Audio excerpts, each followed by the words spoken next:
And good afternoon. You're flying the very unfriendly skies with Tironan, where every other person wants to shoot you down and kill you repeatedly. Today we are flying the Hawk 2, and this was a export type of aircraft that they shipped around the world. This is going to wrap up the boot camp scenario, and it's another night mission. And I thought you all might very well enjoy that. And this is going to be the last of them, however.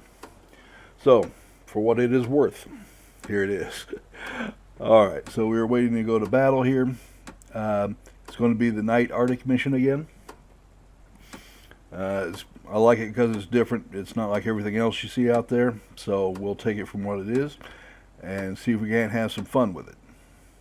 Now the Hawk is pretty much your standard aircraft. 2 machine guns, 8-second turn time.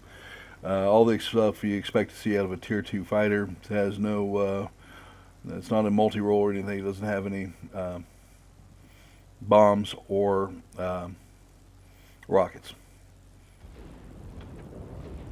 And we're going to move in and try to take the point here. 5 aircraft.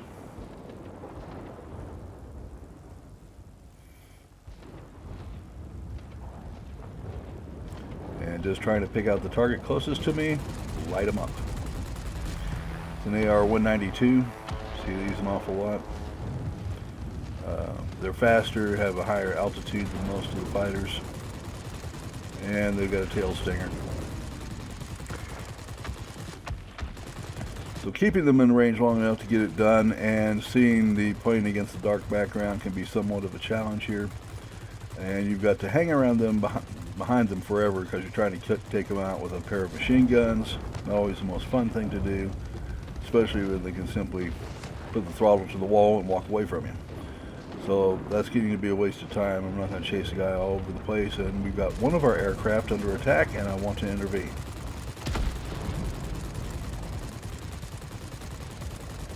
Besides, the Dorado already had another aircraft after. It doesn't matter. Much rather chase after things I can actually hit. And if that target ain't red, you're wasting your firepower. Alright, so there's our radio again. I was trying to get up to where I can get useful. That's going to be a multi-stage process at this point. Alright, so we're going to head out, let the other aircraft chase after them, and try to help over that central area. And nah, go after the radio again. EK. And part of it is I have a lot of doubts about their ability to kill anything. The bots, they seem like they come in 2 varieties. One of them is where they don't get anything done. It has the marksmanship of your average 2-year-old.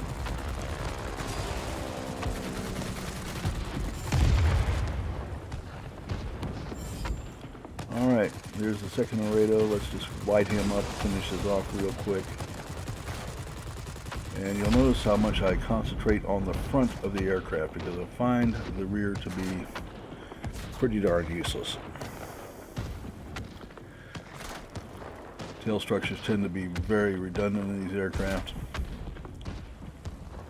Not that you can't shoot them down, but I refuse to take 3 times longer to shoot down an aircraft if I don't have to.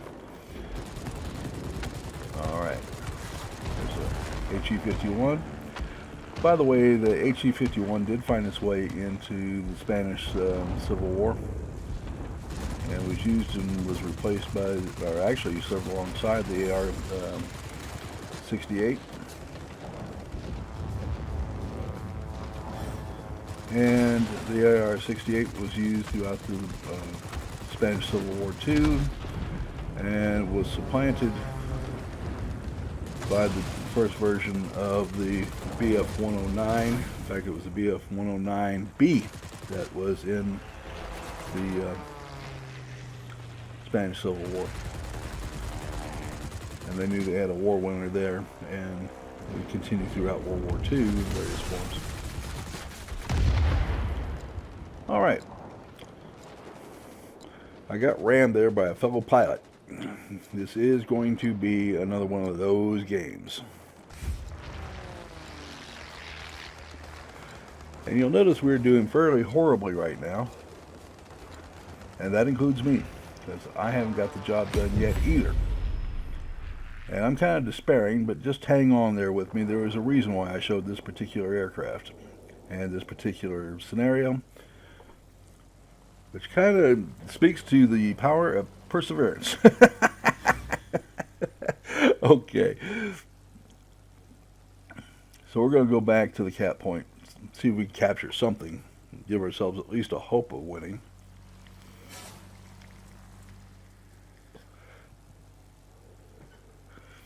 Three enemy aircraft and me.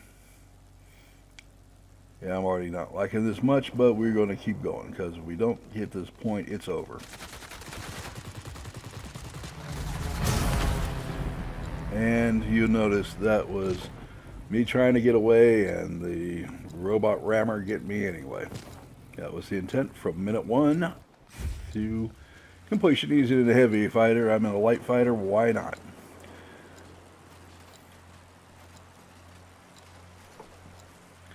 And I probably don't need to say it, but I hate that tactic being programmed into the robots.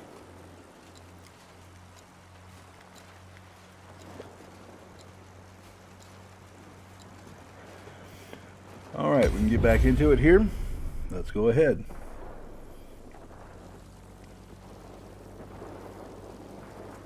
We got some help this time. Nothing like getting straight into the battle like I did last time and getting rammed right out of existence, which I did. And there's my radio buddy, and I'm a little pissed. So I decided I'm going to take this thing out and every other Arado I can find in there.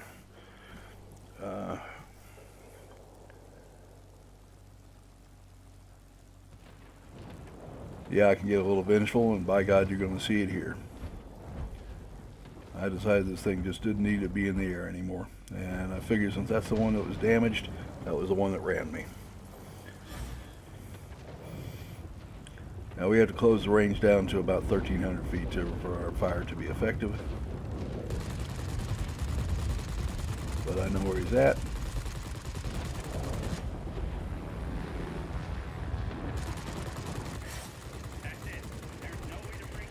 We're going to shower him with love and show him the affection for ramming me.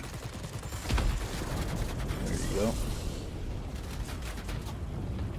Now we hit the squall line, so he will not be coming back. That's a shame, truly. It'll take me microseconds to get over it.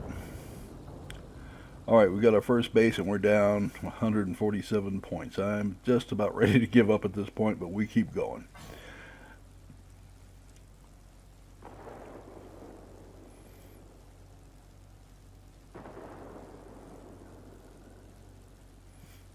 Head over to the next capture point.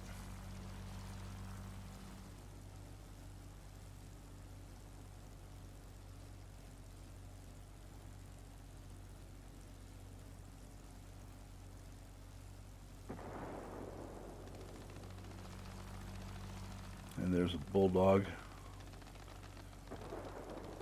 Flew that aircraft before. Pretty darn nice in its own right.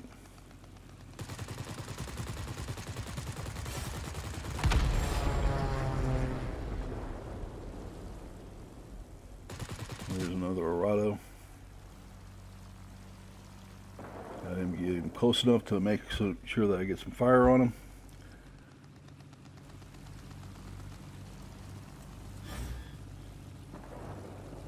Which is proving to be kind of difficult here. There we go. Again, concentrating the fire on the front of the aircraft as much as I can.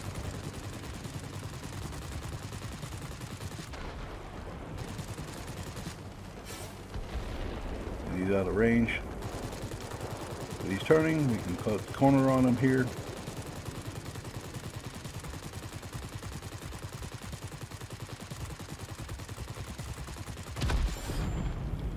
Alright. HE-51, let's go get him.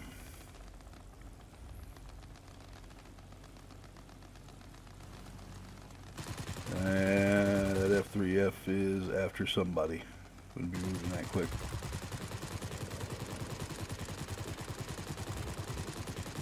Use this MOT maneuvers. They maneuver better when they are in jets. I notice it really does a lot more effective because of the range. Now you notice that was another ramming attempt.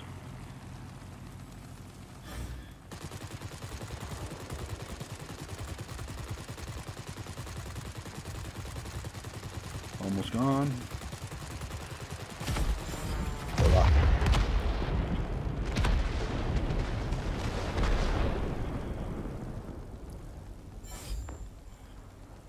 Now we're still so far behind we're going to lose. And at this point, really our only chance is to eliminate all the aircraft. And sure enough, there's the last target. Now I just need to find out where that target's at. And there he is.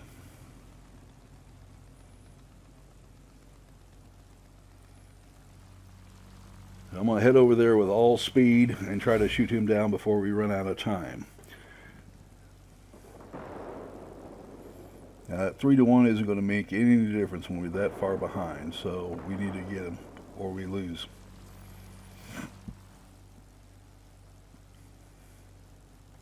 And I'm really not much fond of losing, so now I finally spot the guy. He's in a BSH ground attack aircraft. And he ain't got much health left, so if I can nail him good, might be able to get... Yeah, we got a minute left to kill this guy, or we lose. If we hit 100 before we kill him, we lose. And we got him. I'm proud of you, pilot. Head back home. All right.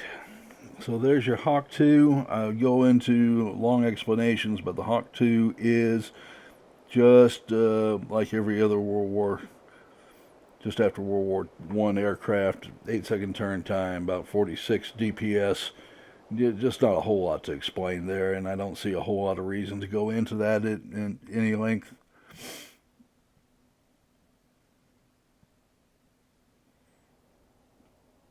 Get back to the hangar, see what we did, and let you guys get on back with your day. Okay, so we got 11 kills, 1 assist. Helped capture 2 sectors. Got me to 380 on that one.